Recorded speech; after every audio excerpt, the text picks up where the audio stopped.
Reece Clarke was done with gang life until his younger brother Jayden was gunned down for a past he couldn't escape. What followed wasn't just a search for justice, it ignited one of Britain's most ruthless cycles of street revenge, dragging families, innocents, and entire communities into a shadow war that would leave scars for years to come. In the cold autumn of 2012, East London's borough of Newham was no stranger to street tension, but nothing could prepare the community for what happened one quiet Sunday evening. Jayden Clarke, a 17-year-old college student with no criminal background, was shot twice outside a corner shop just minutes after buying a carton of milk. The news sent shockwaves through the neighborhood. Jayden wasn't involved in gang activity, had never been arrested, and was known for his quiet nature and love of art. Yet his death felt targeted, too precise, too sudden, and too silent. Jayden's older brother, Reece Clarke, had a different story. Once a prominent figure in the notorious H-Block gang, Reece had a long list of enemies, arrests, and a reputation built on fear.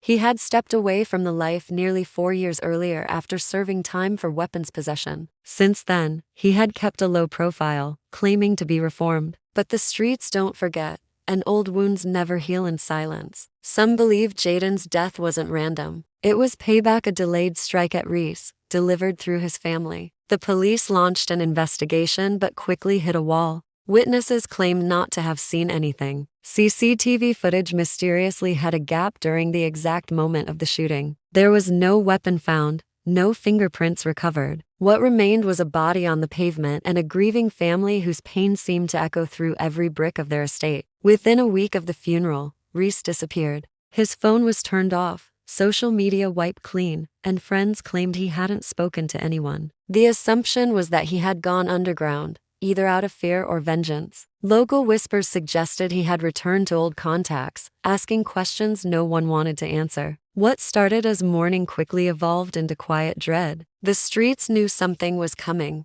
Jayden's death wasn't going to be the end of the story, it was the beginning. As days turned into weeks, and police presence faded, the community found itself holding its breath. The cycle had been set in motion. Reece's silence wasn't peace, it was preparation. In East London, revenge didn't always wear a mask. Sometimes it moved in shadows, calculated and cold, waiting for the right moment to strike back. 3 months after Jayden Clarke's murder, a brutal attack behind an abandoned warehouse in Hackney left the city shaken once again. 3 teenage boys, all members of the Ninth Syndicate, were found bleeding and unconscious in the early hours of a bitter January morning. One of them, just 16 years old, didn't survive. The others were rushed to hospital with deep stab wounds and severe trauma. There was no CCTV, no witnesses, and no clear motive. But to those who followed the underground network of gang rivalries, the message was clear. This was retaliation. Rumors spread fast that Reece Clarke had resurfaced. According to unverified whispers, he had planned the attack himself,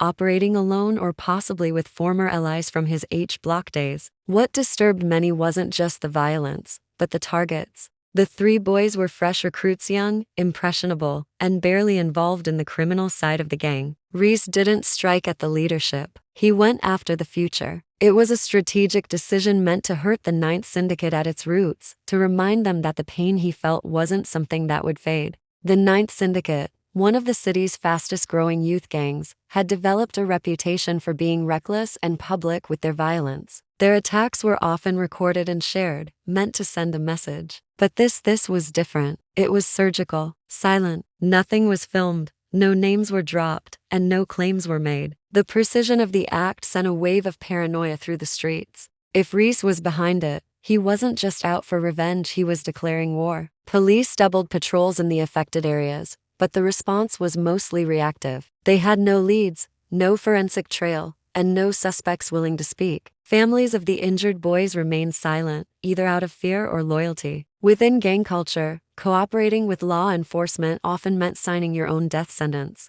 Behind closed doors, the syndicate began planning a response of their own. Reece Clarke had challenged their image and damaged their credibility. For a group that thrived on dominance and fear, this couldn't be ignored. Retaliation wasn't just expected, it was necessary. But the next move wouldn't come quickly. It would be patient, personal, and calculated. A new phase of the cycle had begun. In March 2013, the city woke to the sound of sirens piercing the early morning silence. Flames engulfed the top floors of a council tower block in Stratford, and thick black smoke curled into the sky. By the time firefighters reached the 14th floor, 2 bodies had already been consumed by the blaze. They were later identified as Reece Clarke and her 9-year-old daughter, Reece Clarke's aunt and cousin. The fire was ruled accidental, blamed on a malfunctioning electric heater. But the neighborhood knew better. Word spread quickly that this was no coincidence. Nicola had no known enemies, and the heater was relatively new. Yet nothing in the flat survived to challenge the official explanation. It was quiet retribution,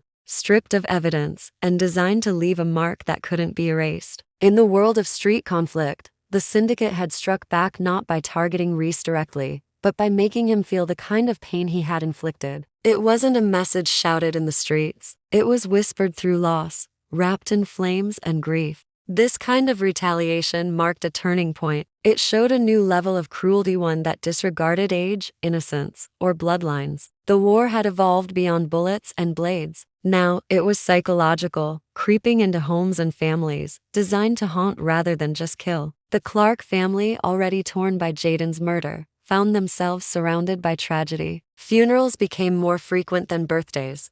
Reece's whereabouts remained unknown. Some said he had fled to Birmingham. Others believed he was hiding within London's maze of council flats, protected by old contacts. A few claimed he was quietly building something, planning more than just a single hit. Whatever the truth was, Reece hadn't spoken, hadn't been seen, and hadn't been caught. But his silence wasn't seen as surrender. It was taken as a warning. Meanwhile, the streets grew colder. The violence wasn't loud anymore. It became embedded in routine: vanishing phones, missing boys, flats set ablaze. Each act built upon the last, making it impossible to tell where revenge ended and survival began. Communities learned to stop asking questions, to look away when they saw something suspicious. The cycle wasn't just continuing, it was tightening, and the line between the innocent and the involved was disappearing fast. By late 2014, a shift in East London's underworld began to surface. The violence between H Block and the Ninth Syndicate had created a vacuum, one filled by a new faceless crew calling themselves Black Vow. Unlike the older gangs,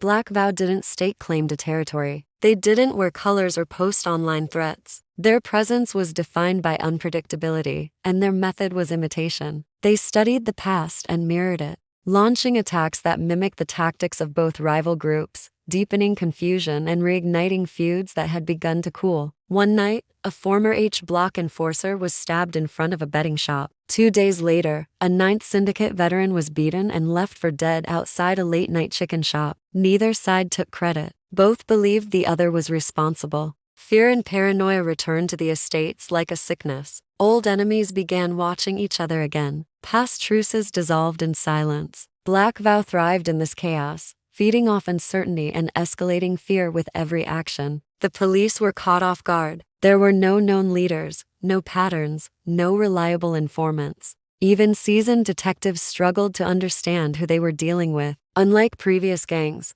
Black Vow didn't operate like a family or a hierarchy. They moved like cells, scattered but coordinated. Their members were younger, more tech-savvy, and less interested in money or drugs. For them, notoriety and disruption were the currency. They didn't want to control the streets. They wanted to corrupt them. As the violence mounted, the lines between the original feud and this new wave blurred completely. Families feared leaving their homes after dark. Schools reported rising absenteeism. Community leaders held late-night meetings begging for intervention, but their voices were lost beneath the rising tide of silence. No one knew who to fear anymore, because everyone was a potential enemy. There were whispers that Black Vow had ties to Reece Clarke, that perhaps he had mentored them or planted the seed before vanishing. But others argued that Black Vow existed because of him, not with him, an evolution of the revenge he had started. Whatever the truth, it was clear that this new force had broken the old rules. Loyalty was fading, identity was fluid, and violence no longer needed a reason. It had become the only language anyone understood. In early 2015, tragedy struck again when 15-year-old Malik Rafiq was gunned down while riding his bicycle to football practice.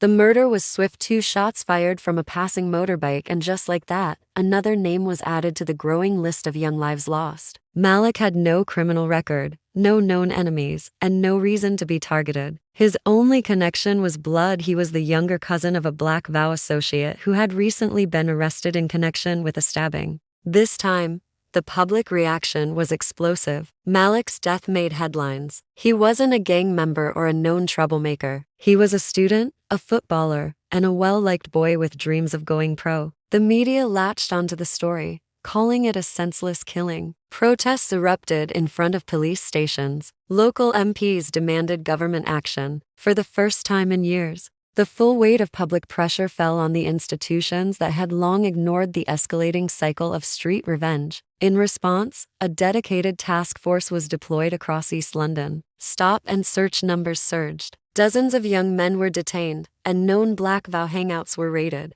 Several low-level members were charged with weapons and conspiracy offenses, but none of the arrests brought closure to Malik's family. The shooters were never caught. The motive was never confirmed. The cycle had once again claimed a life without leaving a trail. In the shadows of this chaos, rumors about Reece Clarke resurfaced. Some claimed he had been killed years ago, quietly and without fanfare. Others insisted he had orchestrated every step of this spiral from afar, manipulating events like a ghost in the system. No evidence was ever found to confirm either theory. His name, like a fading legend, lingered in the background of every act of violence. The gangs adapted to the increased police presence by retreating deeper into secrecy. Violence didn't stop, it became quieter, more strategic. Revenge was no longer about retaliation, it was cultural, a rite of passage for the next generation. The streets had become a silent battlefield, with no clear sides and no rules. What began with a single act in 2012 had exploded into a war of identities, legacies, and illusions. The original players were gone or buried,